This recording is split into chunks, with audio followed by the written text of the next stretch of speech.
Il m'est très difficile de m'exprimer en cette nouvelle langue qu'est le français. Et j'ose espérer, monsieur, que mes mots se font entendre comme symbole, expliquant cette réalité que nous, engagés indiens, subissons sur vos plantations sucrières. Je me prénomme Mirama, et l'année 1894 fera plus de 10 ans que je suis en Guadeloupe.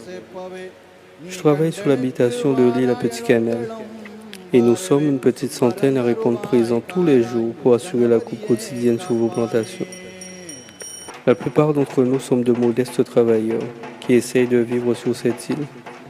Et malgré les apparences et similitudes de votre climat, semblable à notre mère patrie qui voudrait que l'on se sente chez nous, tout en ce nouveau monde reste très éloigné de ce que l'on espérait. Tous les jours, nous sommes traités comme des machines, la risée même de la condition humaine. Et parfois, je me dis que nous ne sommes après tout que les témoins vivants d'une liberté commencée en 1848 pour d'autres. J'ai le sentiment, monsieur, que la notion de liberté sur cette terre coloniale est substituée au détriment d'un nouveau peuple, cette fois déguisé par des lois et des codes, mais plus, monsieur, par des mots, instruments de puissance que votre langue manie avec aisance et qui, allié au pouvoir, actionne une machine bafouant tous les principes mêmes gravitant autour de ce mot, liberté. Il me serait impossible de vous expliquer ce qui nous a motivés à partir et pourquoi notre destinée nous a fait poursuivre ce chemin. Voyez-vous, monsieur, nous sommes un peuple de culture et de tradition, mais aussi de respect, d'humilité et de tolérance. Ce sont des principes accompagnant notre condition, et je pense que c'est même une seconde nature, dessinant sur notre visage ce mot, humanité. Un mot, monsieur, encore ignoré par ceux qui nous emploient et leurs donneurs d'ordre. Mais j'espère juste que dans quelques années, nos générations nous excuseront si tentés par nos cris et nos sacrifices, ce chemin commencé ne les épargne d'une existence moins pénible que la nôtre.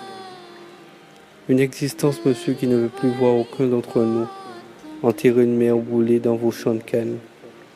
Une existence qui ne veut plus accompagner par des chants mortuaires, parents, amis, mettant fin à leur vie. Ils y voyaient cette seule possibilité de retour, car il vaut mieux vivre une existence misérable et dénuée de sens chez soi qu'autre part. Au moins dans la mort, on pourra espérer mieux. Une existence lasse de voir les siens tomber dans l'alcool pour oublier toute cette misère. Une misère qui s'entend, qui se voit et qui vit à travers nos chants et nos légendes. Nous avons des lois, des principes, une foi plus qu'éternelle en notre religion, et je sais que ce sont des choses difficiles à comprendre pour vous.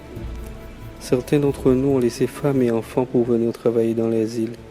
Espérant encore repartir, ils y mettent toute leur âme à se tuer à la tâche pour remplir leur devoir en tant que père de famille et rentrer. Voyez-vous, il y a beaucoup de raisons qui font que je vous écris aujourd'hui, mais ce sont pour toutes ces raisons qui n'auraient pas dû exister à travers ces lignes que je viens à vous, monsieur.